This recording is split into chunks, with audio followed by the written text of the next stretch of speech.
walk you through a quick tutorial on how to make homemade marinara sauce and homemade salsa from fresh tomatoes. I would say it's definitely an extensive process if you are planning on canning it, which I am.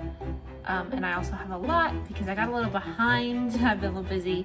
So I have 27 pounds of tomatoes processed today. So it'll be a whole day project, but I just want to walk you through. I won't have video for everything, but I will explain it to you so that you can then make homemade salsa or marinara sauce and hopefully learn something from it. A couple tips I would say is I love to include homegrown herbs, or at least fresh herbs, in the sauces. It makes it so much more flavorful and rich. I definitely love that. I actually just went out and collected. I have some here. I have some basil, thyme, and oregano that I'm gonna throw into my marinara sauce. And it just smells amazing, and it's just so much richer. I will actually probably make a video soon for you on making homemade pesto with basil.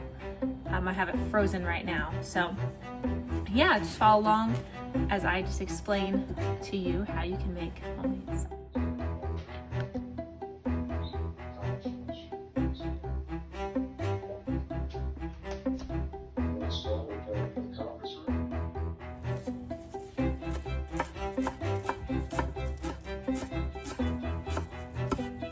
So the first step in making anything with fresh tomatoes is obviously picking them and then washing them and blanching them. Several people process and blanch different ways.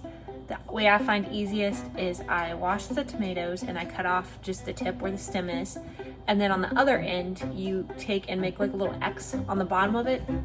That just helps once you blanch it and then like freeze it instantly that it peels off. So once you do that, you throw them all in a pot of boiling water until they're soft. And once they're soft, you then dump them in. I normally use one side of my sink and I fill it with cold water and then put a bunch of ice in there. So the water's super cold, so that stops the cooking process of the tomatoes because they were in boiling water. So if you throw it in the ice bath basically and let it sit for a second, just like you blanch anything, once it cools down a little bit, those skins should just pop right off those tomatoes. After I pop all the skins off, I like to blend them a little bit because I like chunks but not just like whole tomatoes. So I blend them and put them in the pot, again on the stove, and then that begins the fun process of seasoning your sauces or your salsa. Once it's all blended, the whole process of blanching, depending on how many you have, might take a little bit. Like I said, with 27 pounds of tomatoes, it took me a little bit to just get them all cleaned and cut and sliced and put in the water and blanched and peeled, but it's definitely worth the time that it takes to have fresh homemade stuff. So that would be that step. I will start with the salsa. Depending on the level of heat you can take, depends on what peppers you want to use and how many.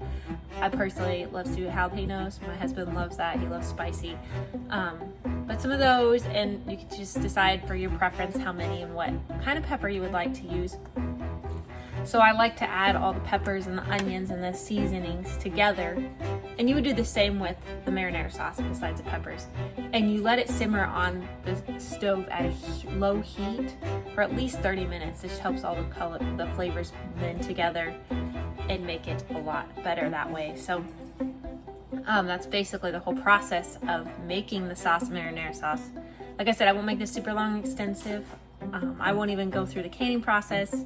I would eventually like to do some videos on canning, but if you have any questions, please feel free to comment below. Also, if you would like to see the recipe that I use for salsa or marinara sauce, I have definitely tried a couple, and these are the ones that I really like and enjoy. So if you would like those, I'm willing to share. Just comment below and I will share with you the recipes. Thank you for watching. Comment any questions you have below. I'm willing to answer and help you as best as I can. Have a good day. This is the simmering process. This is the salsa. As you can see, I have everything in there and it's simmering. At a low heat, I'll probably do at least half an hour, if not a little longer. The aroma coming out of this pot smells amazing. Makes you feel like you walked into a restaurant. And then here's my sauce. This is gonna simmer a little longer. And with the sauce, I might, once it cooks down, I might blend it again. blend it all together because sauce versus salsa, I prefer to be a little smoother versus chunky. But other than that, they will both be done, and then I have the canning process.